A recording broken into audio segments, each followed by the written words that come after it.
तो हेलो साथियों, नमस्कार। स्वागत है आपका अपने चैनल सक्सेस जंक्शन एक कदम सफलता की ओर में। और हम लेकर के आ गए हैं आपके लिए मध्य प्रदेश वन रक्षक एवं जेल विभाग 13 जून थर्ड शिफ्ट का एग्जाम एनालिसिस, जहां पर आज हम कवर करने वाले हैं साइंस, जीके, हिंदी, इंग्लिश एवं मैथ के सभी महत्वपूर्ण प्रश्नों को। कुछ प्रश्न भी हमको यहाँ पर मिल गए हैं, उन सभी प्रश्नों के बारे में आपको जानकारी देने वाले हैं। आज के जो प्रश्न है वो हमें भेजे हैं पंकज दोहरे और साधना सिंह जी ने। आप दोनों लोगों को बहुत बहुत धन्यवाद, जिन्होंने काफ़ी सारे प्रश्न उन्होंने हमारे पास में शेयर किए हैं। आपका भी एग्जाम अगली किसी भी शिफ्ट में है तो आप अपने प्रश्नों को 7052547003 इस नंबर पर जरूर से जरूर भेजिएगा अपने नाम के साथ में, ठीक है। तो चलिए बिना समय गवाए हुए शुरुआत करते हैं। आज की वीडियो थोड़ा सा लेट है क्योंकि आज की शाम वाली जो शिफ्ट है वो काफ़ी लेट छोड़ी गई थी, इसलिए आपकी वीडियो भी थोड़ी सी लेट आई है, ठीक है। तो चलिए देखते हैं। सबसे पहले आपको बता दें, वीडियो को शुरू से अंत तक जरूर देखिएगा। लास्ट में हम आपको यही बताने वाले हैं कि आज के टॉप 5 स्कोरर कौन कौन रहे हैं। इसके साथ साथ में ये टेलीग्राम चैनल के बारे में बताने वाले हैं, जो जहां पर हम आपको free of cost study material provide कराते हैं, ठीक है ना। चलिए शुरुआत करते हैं। आज का पहला प्रश्न है, एलिफेंटा गुफाएं कहाँ पर स्थित हैं। सही आंसर हो जाएगा मुंबई में आपकी एलिफेंटा की गुफाएं स्थित हैं। चलिए कुछ महत्वपूर्ण जानकारी देख लीजिए। तो 1987 में, याद रखिएगा 1987 में यूनेस्को की विश्व धरोहर स्थल के रूप में इन्हें घोषित किया गया था। तो ये प्रश्न बनता है कि यूनेस्को की विश्व धरोहर के रूप में इन गुफाओं को कब घोषित किया गया था। तो 1987 में एलिफेंटा की गुफाओं को घोषित किया गया था। ये गुफाएं कहाँ पर हैं, तो महाराष्ट्र में मुंबई बंदरगाह से लगभग 10 किलोमीटर दूरी पर घारापुरी द्वीप पर जो है ये गुफाएं स्थित हैं। यह आपको याद रखना है, ठीक है।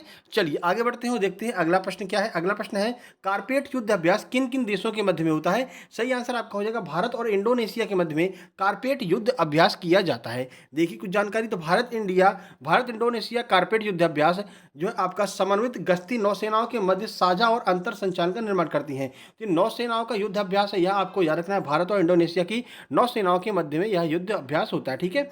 अब इनका कार्य क्या है, तो देखिए अवैध गैर रिपोर्टेड अधिनियम, मछली पकड़ने, मादक पदार्थों की तस्करी, समुद्री आतंकवाद, सशस्त्र डकैती और समुद्री डकैती को रोकने का काम करने जो है इन अभ्यास में सिखाया जाता है। इन अभ्यास में जो है इसी बात का अभ्यास किया जाता है भारत और इंडोनेशिया सेनाओं के मध्य में, ठीक है। चलिए वीडियो को लाइक जरूर कर देना भाई। आगे बढ़ते हैं, अगला प्रश्न देखते हैं। संविधान सभा के उपाध्यक्ष कौन थे। तो संविधान सभा के उपाध्यक्ष हरेंद्र कुमार मुखर्जी, जिन्हें HC मुखर्जी के नाम से भी जाना जाता है, ये प्रथम संविधान सभा के उपाध्यक्ष थे। देखिए तो 11 दिसंबर 1946 की अगर हम बात करें तो राजेंद्र प्रसाद को संविधान सभा का अध्यक्ष बनाया गया था। और हरेंद्र कुमार मुखर्जी, जिन्हें HC मुखर्जी के नाम से जाना जाता है, इन्हें जो है उपाध्यक्ष बनाया गया था, ठीक है। आगे बढ़ते हैं, अगला प्रश्न, अंग्रेजी किस राज्य की आधिकारिक भाषा है। तो नागालैंड की आधिकारिक भाषा है अंग्रेजी। ये आपको याद रखना है। देश की एकमात्र जो है नागालैंड, जिसकी राजभाषा जो है अंग्रेजी है, ठीक है।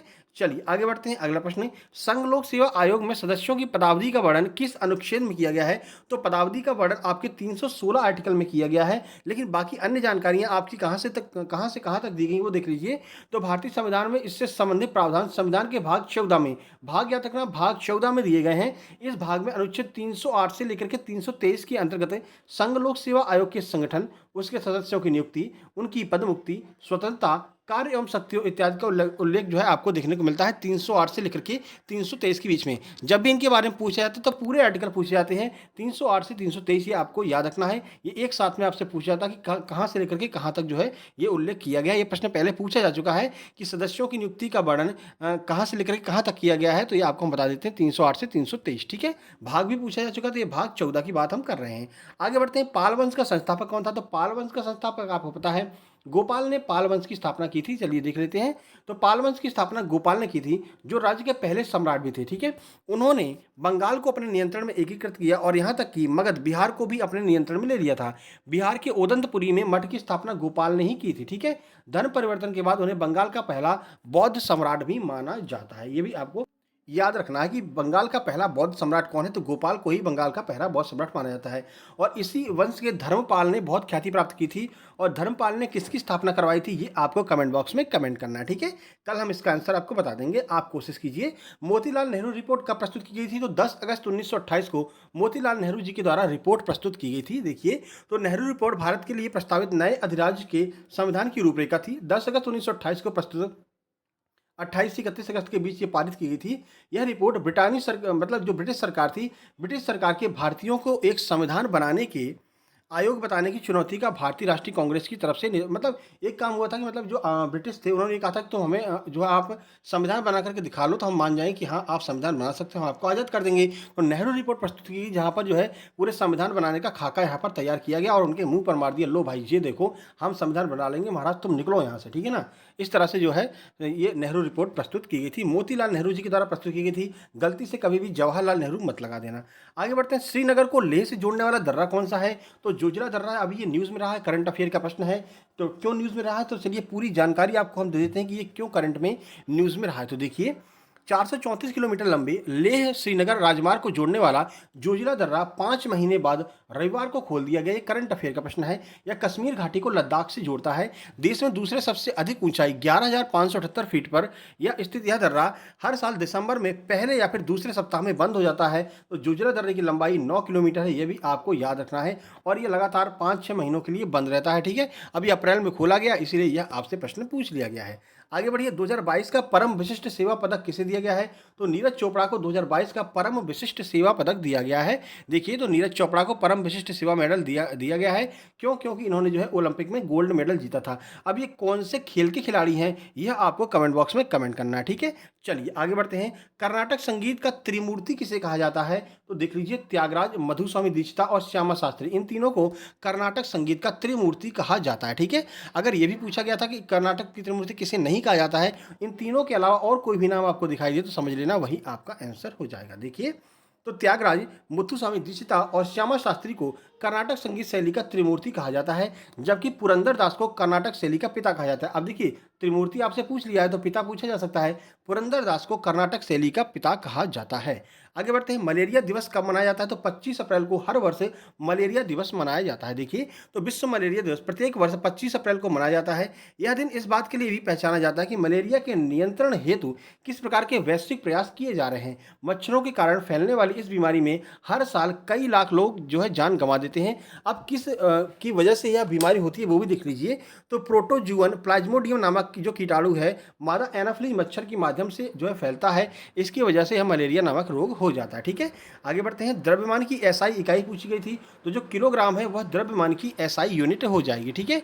आगे बढ़ते हैं, देखिए, तो किलोग्राम द्रव्यमान की एसआई इकाई है। यह भौतिकी में मौलिक मात्रा और मामलों को सबसे बुनियादी संपत्ति में से एक है।